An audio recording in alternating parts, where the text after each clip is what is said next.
खुद अपने पुत्र को परमेश्वर करके संबोधित कर रहा है। Praise the Lord. परमेश्वर का धन्यवाद हो, उसने एक अवसर और दिया परमेश्वर के वचन में से सीखने के लिए। आइए आज का संदेश हम देखेंगे रोमियो और उसका 16 अध्याय, आखिरी अध्याय और 17वीं आयत से कोई पढ़े। अब हे भाइयों, मैं तुमसे विनती करता हूँ कि जो लोग उस शिक्षा के विपरीत जो तुमने पाई है फूट डालने और ठोकर खिलाने का कारण होते हैं, उन्हें ताड़ लिया करो और उनसे दूर रहो।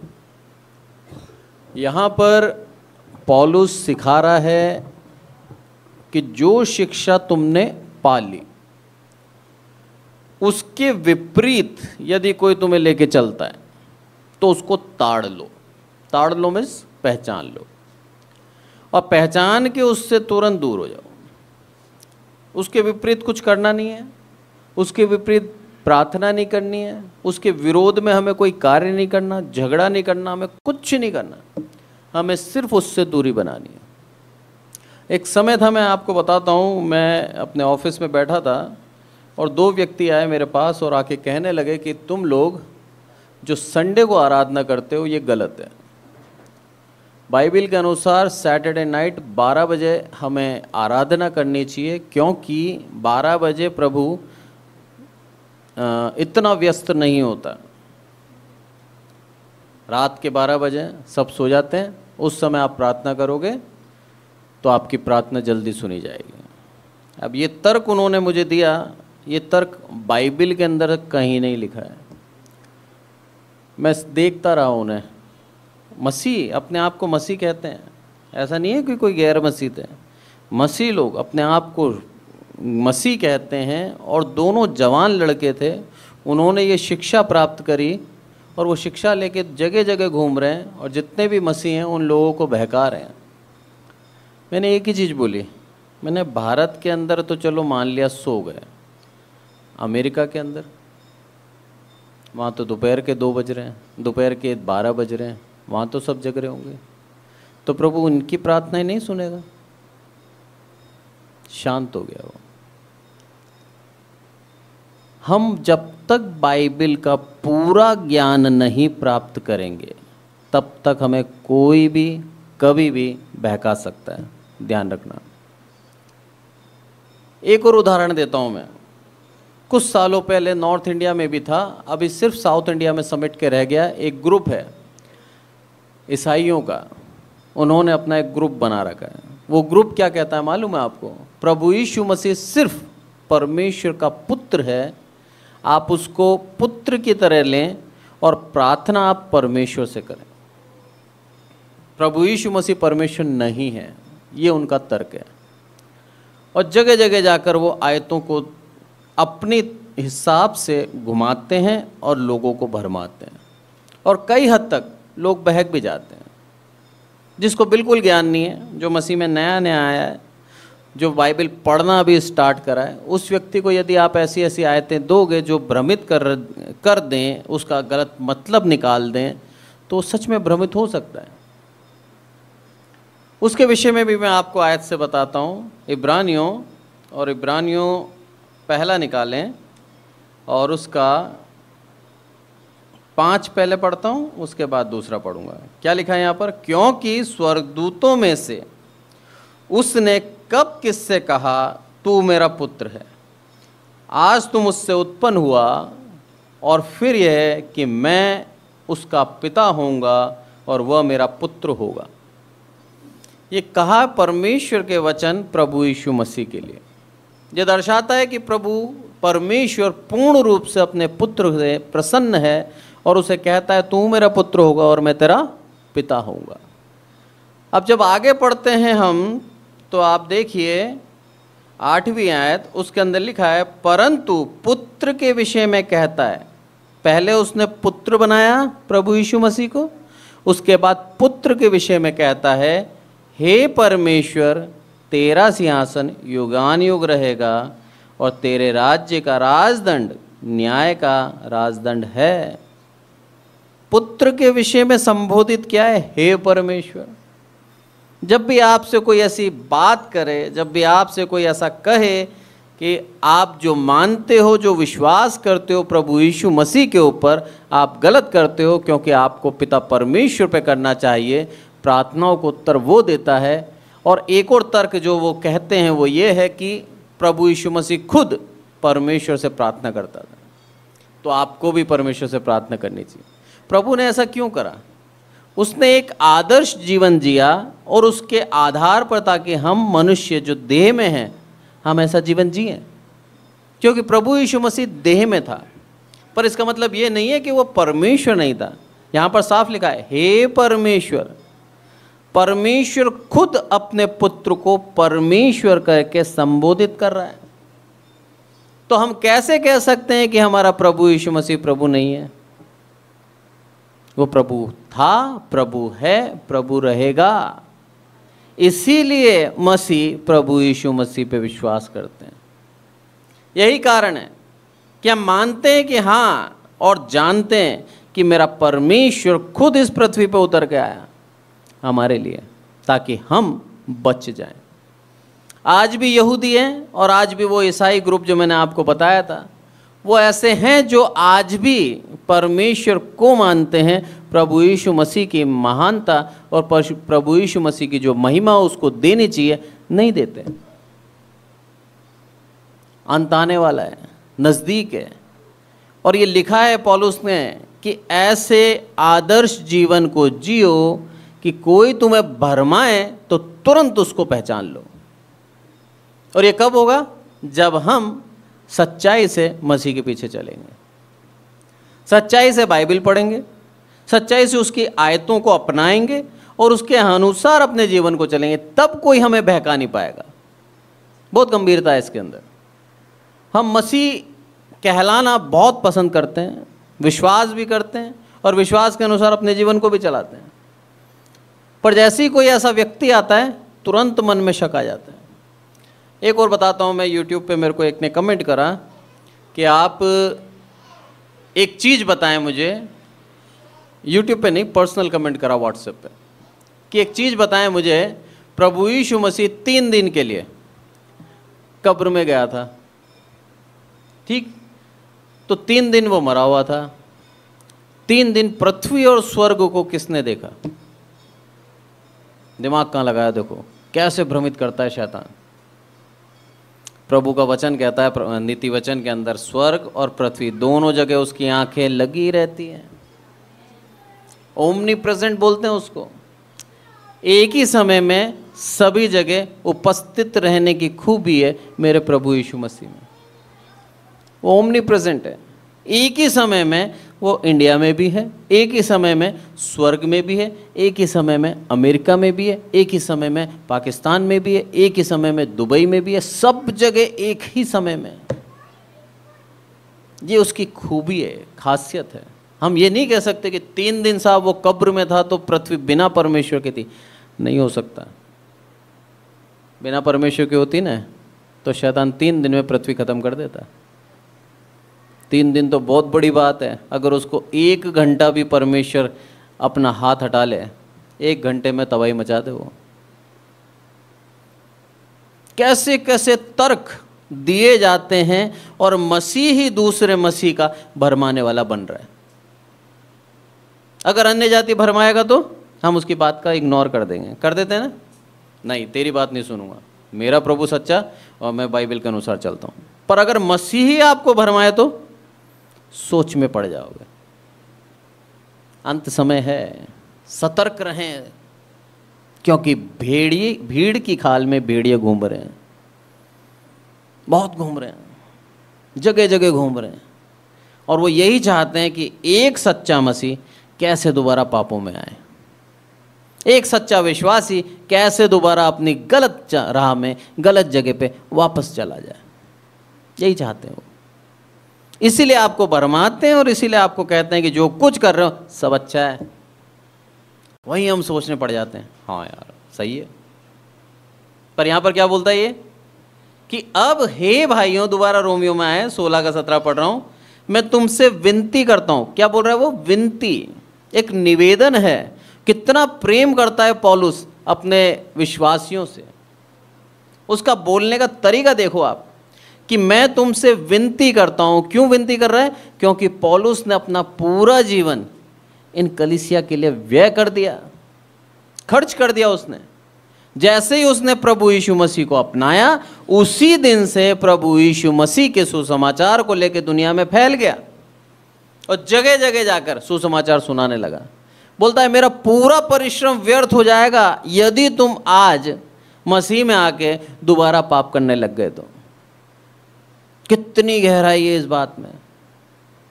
प्रभु का वचन कहता है कि परमेश्वर के दासों का आदर मान करें, आज्ञा है, निवेदन नहीं है, सुझाव नहीं है, आज्ञा है। मेरे दासों का आदर मान करें। उसका एक उदाहरण, दो उदाहरण देता हूं मैं आपको। पहला मूसा का, दूसरा दानियल का।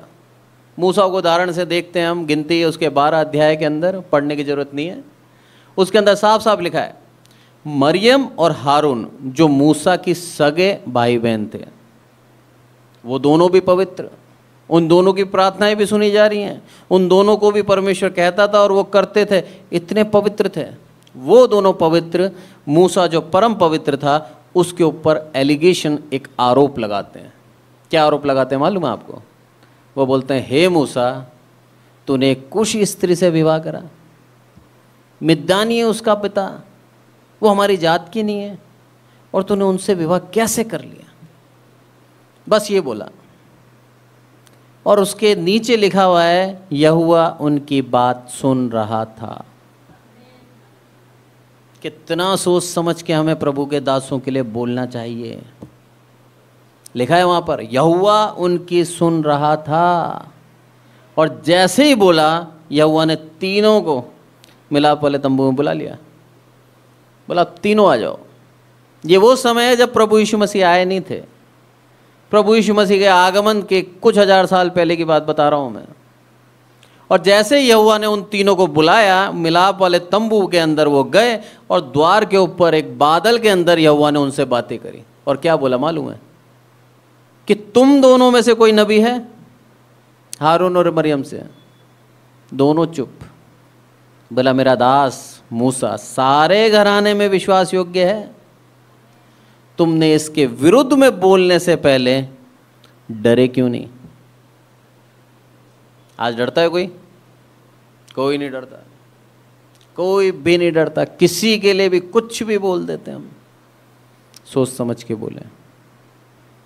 मेरा प्रभु सुनता है, और उसके सुनने में वो जो दोनों धर्मी थे, पापी नहीं बता रहा हूं मैं, वो भी धर्मी थे। परमेश्वर ने हारून को चुना था मूसा का राइट हैंड बन के चलने के लिए। और मरियम जब दो भाग हुए समुद्र के, डफ लगा के, बाजा बजा के गाना गा रही थी आनंद के साथ, इतनी धर्मी थी। ऐसे दोनों के साथ क्या करा मालूम है प्रभु ने? प्रभु ने बोला हीम के समान कोड़ी हो गई, पूरी की पूरी कोड़ी हो गई मरियम। तुरंत हारून क्या बोलता है मालूम है? हे प्रभु मूसा। वहां पर बोलता है हे प्रभु मूसा। पहले क्या बोल रहा था? अरे तूने कर ली उससे शादी। जैसे ही विपत्ति डाली प्रभु ने, प्रभु निकला। हम क्यों उस समय का इंतजार करें जब प्रभु हमें ताड़ ना दे? हम क्यों पहले ना सुधर जाएं? हम पहले क्यों नहीं सोचें कि हम किसके लिए बोल रहे हैं? अरे परमेश्वर का अभिषिक्त था मूसा, आम बात नहीं था। परमेश्वर ने उसको चुना था, और चुनने के बाद परमेश्वर ने उसको अगवा करके चुना। बोला अब मेरी भेड़ों को तू लेके जाएगा कनान देश, अब मेरी प्रजा को तू लेके जाएगा कनान देश, ये तेरा कर्तव्य है, मैंने तुझे चुना है। और मूसा काम कर रहा था परमेश्वर का, और जो कोई परमेश्वर का काम करता है, परमेश्वर उसके खिलाफ नहीं सुन सकता। साफ लिखा है मेरा विश्वास योग्य, लिखा है सारे घराने में विश्वास योग्य। सोच समझ के बोले। आप नहीं जानते दूसरे के जीवन में कितनी विश्वास योग्यता है। हम खुद को ही विश्वासी समझते हैं। हो सकता है आपसे अधिक आपका अगुआ विश्वासी हो सकता है आपका भाई आपसे अधिक विश्वासी हो सकता है आपकी बहन आपसे अधिक विश्वासी हो। अपने भाई बहन जो सगे हैं उनसे बोलने से पहले भी सचेत रहें। लिखा है, प्रभु यीशु मसीह खुद बोलता है, बोला पुराने समय में था हत्या करने का जुर्म कि जो हत्या करेगा उसको मार डाला जाएगा, पर नए नियम के अंदर अब क्या हो गया मालूम है? यदि कोई अपने भाई को मूर्ख भी कहता है तो भी दोषी है, और उससे बोलता है हे महामूर्ख, महादंड के योग्य है वो। तो हम हमारे भाई बहन को भी गलत ना बोलें, बहुत सोच समझ के अपने मुंह को खोलें। परमेश्वर आपकी बातों को सुनता है, सबसे बड़ी बात।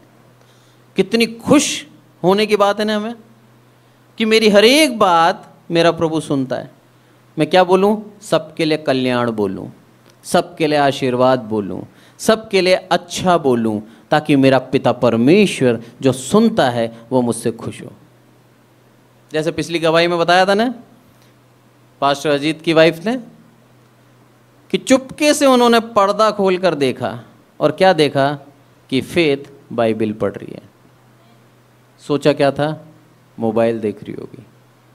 मेरा प्रभु भी जब हमारे पे आंख लगाए, उसे दिखना चाहिए मेरा काम कर रहा है, बाइबल पढ़ रहा है, अच्छी बातें बोल रहा है, दूसरों की भलाई चाहता है, दूसरों के लिए अपने जीवन को जी रहा है। भला दास है। आपके लिए भी वो गर्व से कह सकता है मेरा विश्वास योग्य दास। क्या आप नहीं चाहते आपके लिए कहे? मैं तो चाहता हूं, पर उस विश्वास योग्यता को पाने के लिए कुछ बलिदान भी देने होंगे। मूसा ने बलिदान दिए, सब कुछ छोड़कर वो आ गया परमेश्वर की अगुवाई के अंदर। उसका परिवार छोड़कर आ गया था। मैं ये नहीं कह रहा कि आप परिवार छोड़ें, बाद में परमेश्वर ने उसके परिवार से उसको दोबारा मिलाया। जब यात्रा में थे वो वापस परिवार के साथ आया, पर परमेश्वर के लिए सब कुछ त्यागने के लिए तैयार था मूसा। ये त्याग, ये भाव परमेश्वर आज हमसे चाहता है। यही चीज पौलुस भी सिखा रहा है अपने वचन के अंदर। बोला मैं चाहता हूं तुम ताड़ लो, तुम पहचान लो कि जो व्यक्ति तुमसे बात कर रहा है वो प्रभु में नहीं है। कैसे होगा? जब हम खुद वचन को जानेंगे, मानेंगे और वचन के अनुसार अपने जीवन को चलाएंगे। एक और उदाहरण से समझाता हूं मैं आपको। यहां बच्चों ने जिसने 10th कर रखे हाथ ऊपर करें। 1 2 3 4 5 6 7 बच्चे, ठीक है ना? सब ने 10th कर रखी है। आज मैं आपको 10th का कोई एक सवाल जो आप कर चुके हैं वो आपको दूं, आप पहचान लोगे? पहचान लोगे, है ना? आपको कोई स्टोरी सुना दूं मैं किताब में से कि इंग्लिश की एक किताब है और उसमें से ये स्टोरी है, आप क्या बोलोगे? मैंने 10th में पढ़ी थी। याद आएगी ना? अगर सिलेबस के बाहर का मैं कुछ आपको दे दूं तो आप क्या बोलोगे?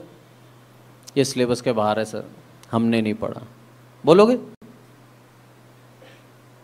वही चीज बाइबल के लिए भी लागू होती है।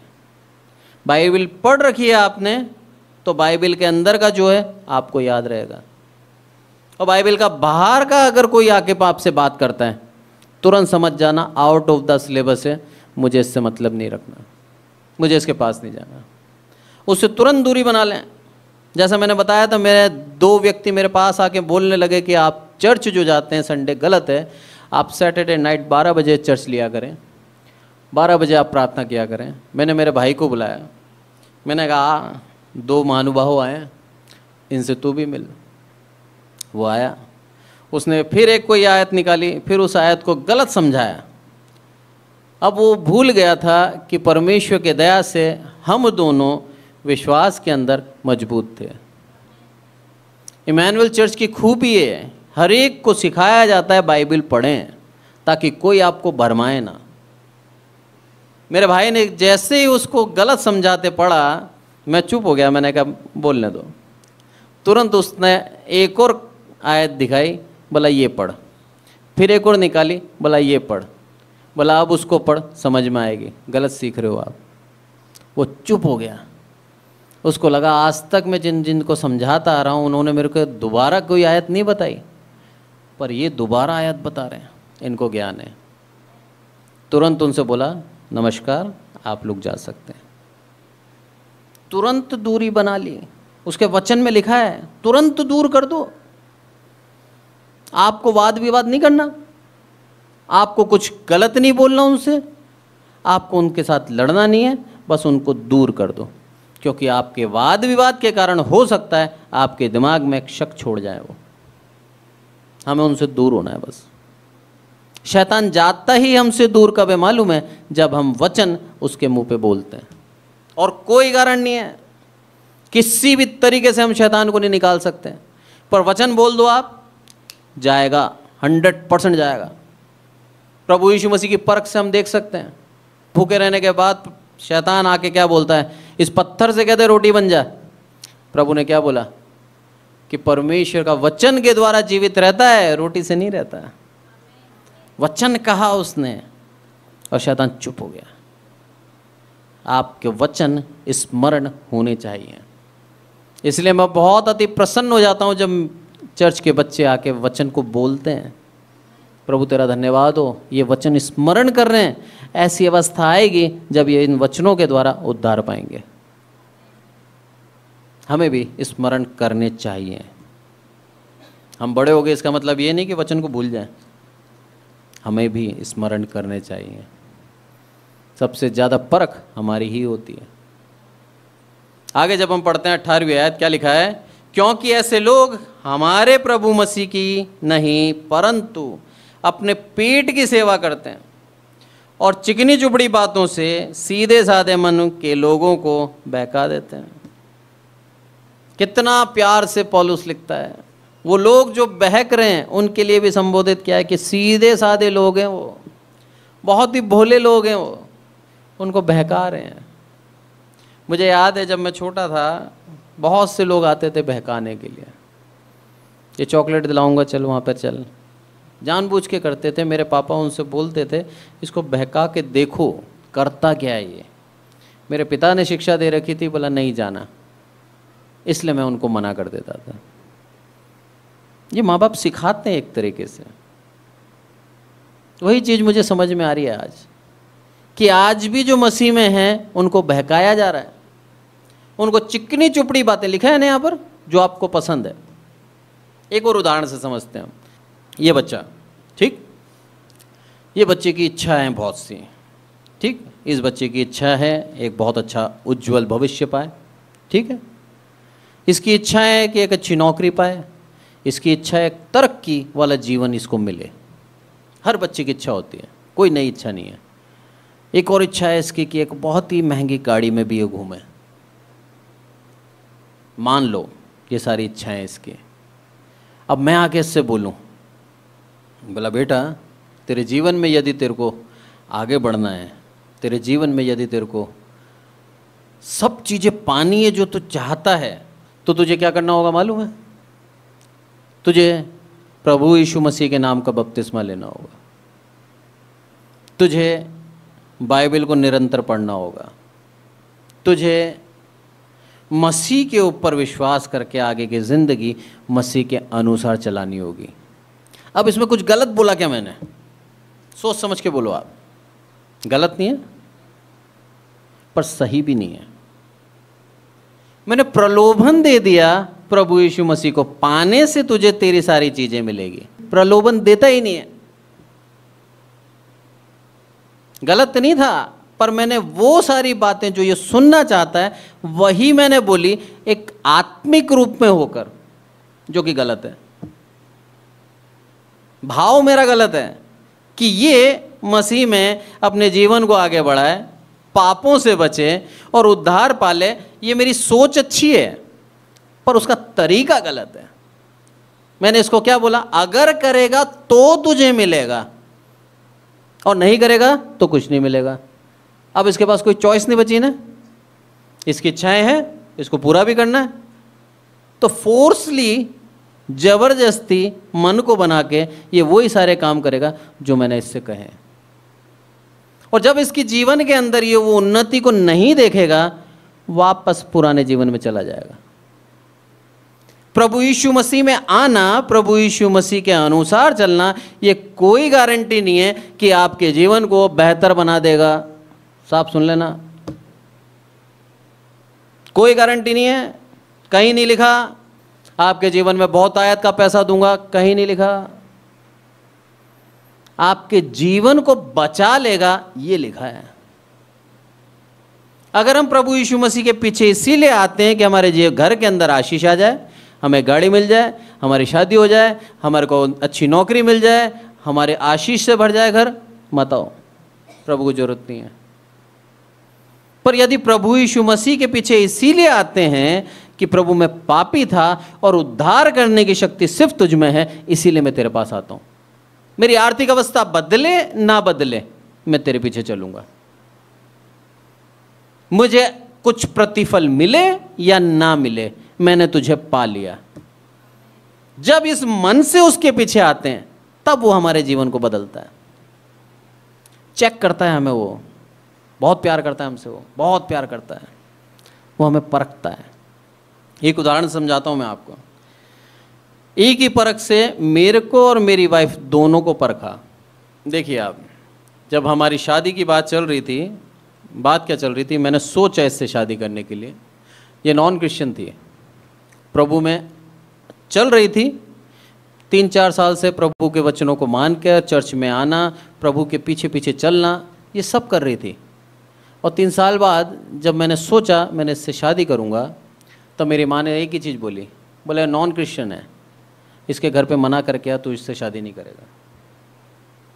मेरे मन को परखा मेरे परमेश्वर ने कि माँ बाप की आज्ञा मानता है या नहीं मानता है। मैं इसके घर पे गया और मना कर दिया, मैं तुझसे शादी नहीं कर पाऊंगा। इसकी परख ये थी कि शादी ना होने पर भी क्या ये परमेश्वर का दामन छोड़ती है या बनी रहती है। इसने क्या बोला मालूम है, हे प्रभु, भले ही जॉनी वजह रहा हो तुझे जानने का, बस जानने का, पर सच्चे दिल से तुझे अपनाया। अब ये शादी करे या ना करे, तुझे नहीं छोड़ूंगी। ये जब इसने प्रार्थना करी, मेरे प्रभु ने देखिए 1 ही महीने के अंदर हमारी शादी करा दी। प्रभु परखता है हमें कि जिस लालसा से, जिस इच्छा से तू मेरे पीछे चलना चाहता है, अगर वो मैं तुझसे छीन लूं तो भी तू क्या मेरे पीछे चलेगा।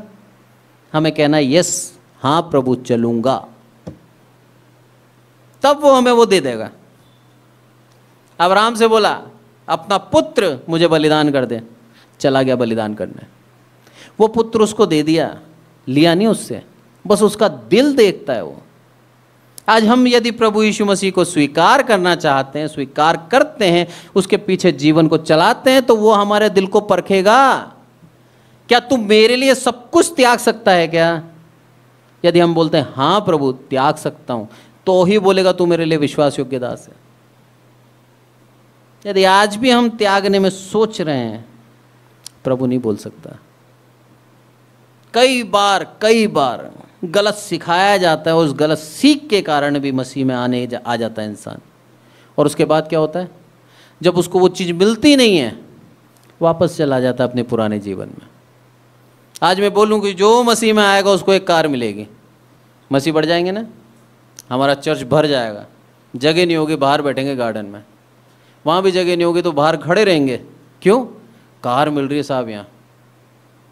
कार तो बड़ी होगी, चलो कार क्या छोड़ो, एक अगर मैं साइकिल भी बोल दूँ ना तो भी लोग लाइन लगा लेंगे। उनको मालूम है 5,000 की साइकिल आएगी, 3 में बेच देंगे, 3,000 फ्री के आगे। करना क्या था, चर्च में जाके तो माथा टेकना था। वो आए क्या मसीह में, नहीं आए। प्रलोभन से कोई कभी नहीं आता। परमेश्वर की अगुवाई और उसकी बुलाहट सुनकर ही आता है। उसने बुलाया है, आप जाओगे, फिर आपको मिले या ना मिले, दुख उठाओ सुखी रहो, उससे कोई फर्क नहीं पड़ता। मुझे सैम सर ने बोला था, जब मेरा अभिषेक करा था चर्च के सामने, मुझे सारी कांग्रीगेशन खड़ी थी और मैं घुटनों पर बैठा था, और सर जो हमारे बिशप है, आर्क बिशप, उन्होंने मेरे सर के ऊपर हाथ रख के मेरे लिए प्रार्थना करी, मेरा अभिषेक किया। वो दिन मैं आज तक नहीं भूलता। सबसे महत्वपूर्ण और सबसे आनंदित दिन मेरा वही था, मेरा अभिषेक। मेरे आंख में आंसू, भावुक था मैं कि हे प्रभु तूने मुझ पे दया कर दी।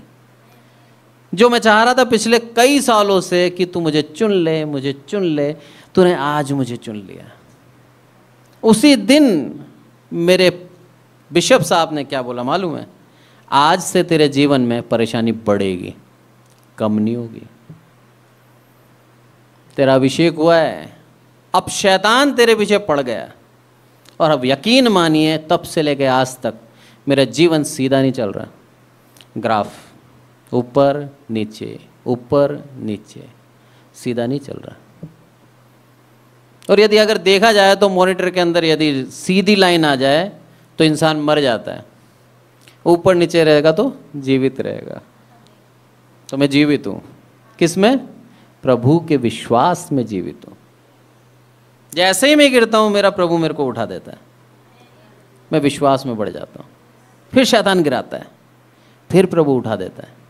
लिखा है धर्मी 7 बार भी गिरे 7 बार उठाऊंगा। ये है मेरा प्रभु, इसके पीछे मैं निस्वार्थ मन से चल रहा हूँ। वो नहीं चाहता कि हम स्वार्थ से आए। स्वार्थ से आओगे, आपका स्वार्थ पूरा नहीं हुआ, आप वापस चले जाओगे। यहाँ पर क्या बोलता है वो? कि वो प्रभु मसीह की सेवा नहीं कर रहे, वो अपनी पेट की सेवा कर रहे हैं। आज कई ऐसे हैं, बोलने से पहले सोचता हूँ मैं बोलूँ या नहीं बोलूँ, पर मुझे दिखता है।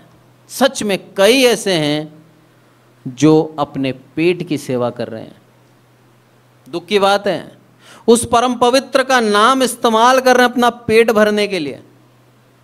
यदि आप ऐसा जीवन जी रहे हैं, ना जिए, उसका नाम इस्तेमाल नहीं कर सकते हम। ये देह जो हमें दी गई है, ये देह भी हमारी नहीं है, उसका पवित्र मंदिर है। हम कैसे इस देह को अपवित्र कर सकते हैं? हम इसीलिए टैटूज नहीं बनाते, उसका कारण यही है, देह हमारी नहीं है, देह उसकी है। आगे क्या लिखा है 19वें आयत में? तुम्हारे आज्ञा मानने की चर्चा सब लोगों में फैल गई है, इसलिए मैं तुम्हारे विषय में आनंद करता हूं, परंतु मैं ये चाहता हूं कि तुम भलाई के लिए बुद्धिमान परंतु बुराई के लिए बोले बने रहो। तुम्हारी आज्ञा मानने की सारी जगह में फैल गई है।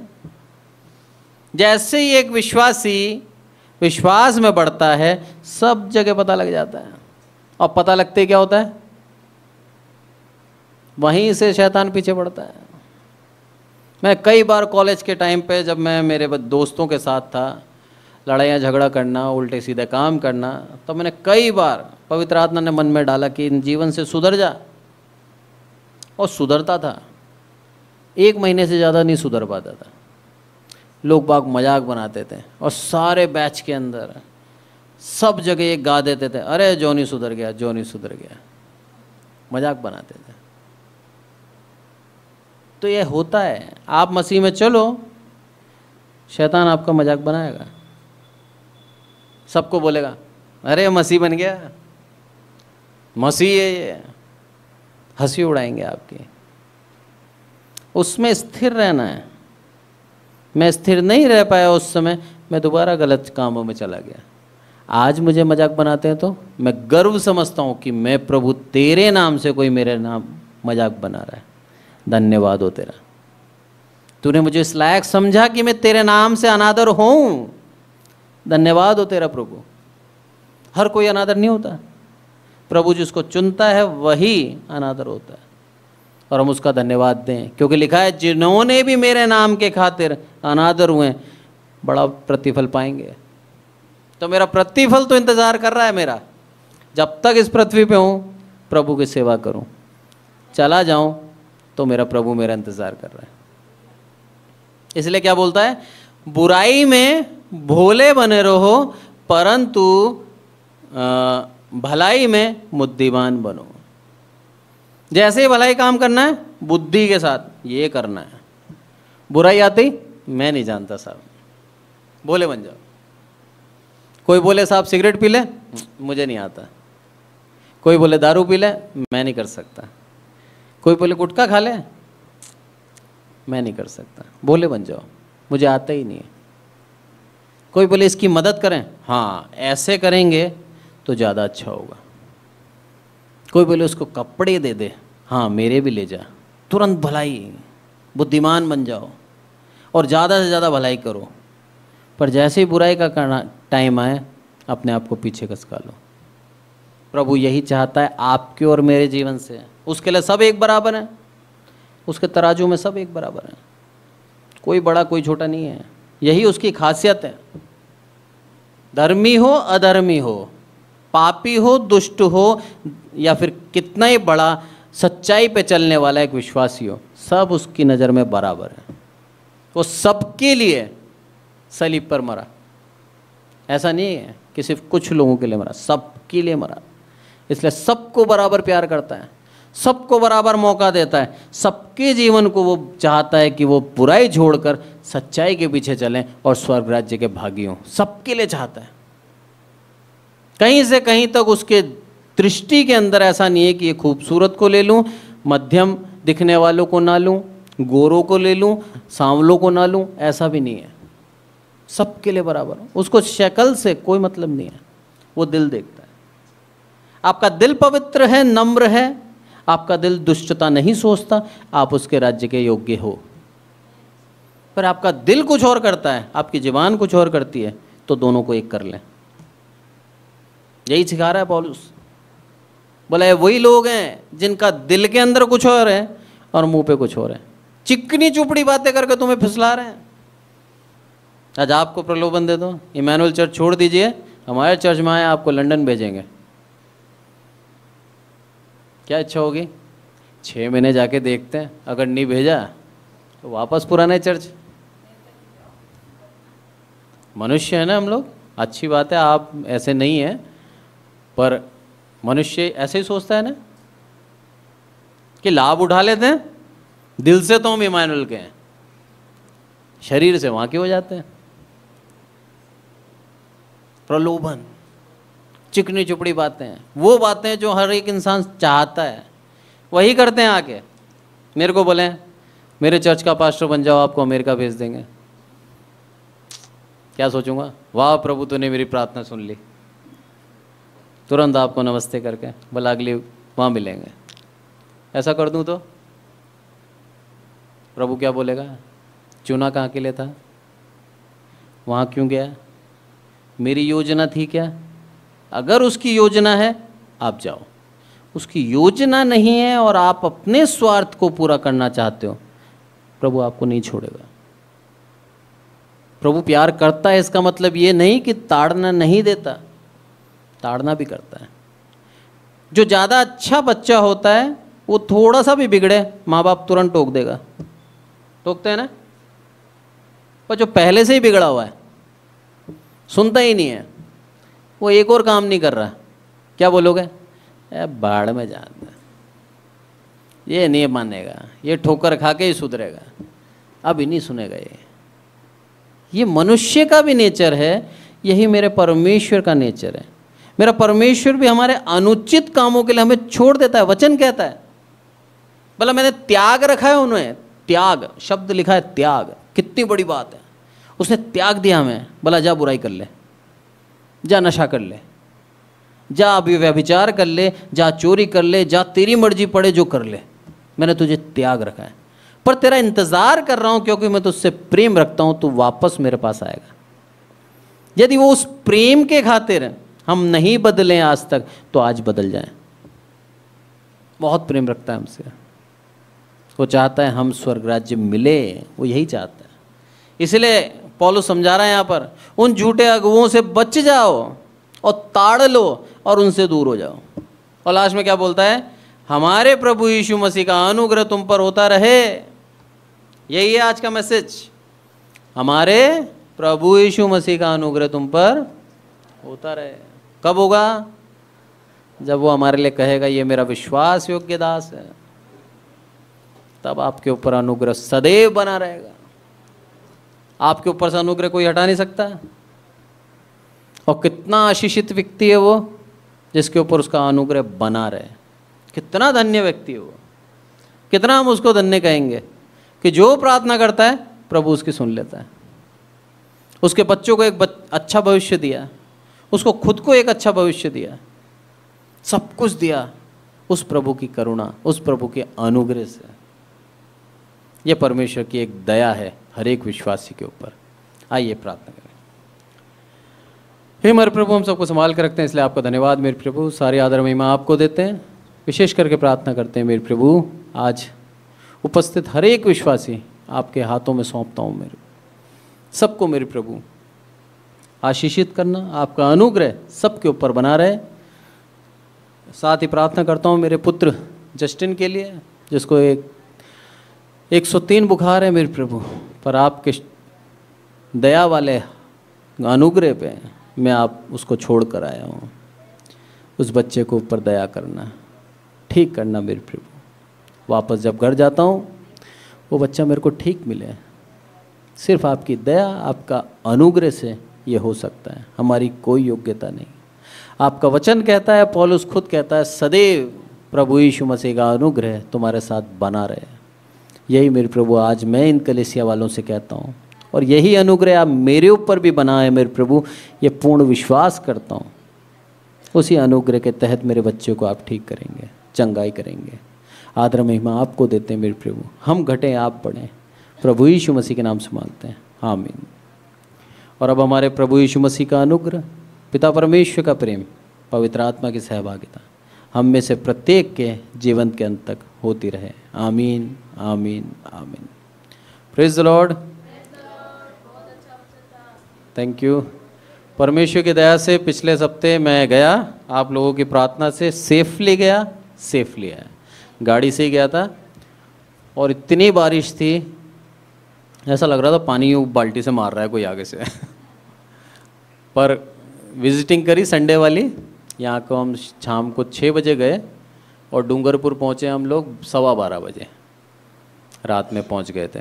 और परमेश्वर की दया देखो, परमेश्वर ने बचाया। हम जिस ट्रैक पे जा रहे थे, साइड से पत्थर गिरा, और पत्थर होगा कम से कम 10 फीट ऊंचा, 10 फीट चौड़ा, और परमेश्वर की दया से किसी गाड़ी को नहीं लगा। और हम जब पहुँचे उसके पास, मतलब वो गिर चुका था, 5 मिनट बाद गिरता तो शायद हमारी गाड़ी में लग जाता। पर मैं धन्यवाद दूंगा, जाम में भी नहीं फंसे। बाकी सारे जाम में फंस गए, हम लोगों को साइड से प्रभु ने निकाला। मीटिंग अच्छी हुई, अनुग्रहित हुई, बहुत आशीष मिली। और वापस हम लोग आए। हमारे आने के बाद इतना पानी बरसा कि बांसवाड़ा और डूंगरपुर में कलेक्टर ने आपातकाल घोषित कर दिया। हमें प्रभु ने वहाँ से निकाल लिया। तो आते जाते दोनों समय संभाल कर रखा। मेरे प्रभु के नाम की महिमा हो। परमेश्वर का बहुत बहुत धन्यवाद हो आप लोगों की प्रार्थना के लिए। आप लोगों ने प्रार्थना करी, ऐसे निरंतर मेरे परिवार के लिए प्रार्थना करते रहें। प्रभु ऐसे इस्तेमाल करें, क्योंकि शैतान चाहता है जितना हम आगे बढ़ेंगे पीछे से खींचना, बढ़ने नहीं देगा। मैंने मेरे जीवन में इतनी परेशानी जाते समय मैंने नहीं देखी। चाहता ही नहीं था कि हम वहाँ तक पहुँचे, पर प्रभु की दया से गए, सुरक्षित गए, सुरक्षित आए, गाड़ी को बचाया, सबको बचाया। प्रभु के नाम की महिमा हो। Thank you so much.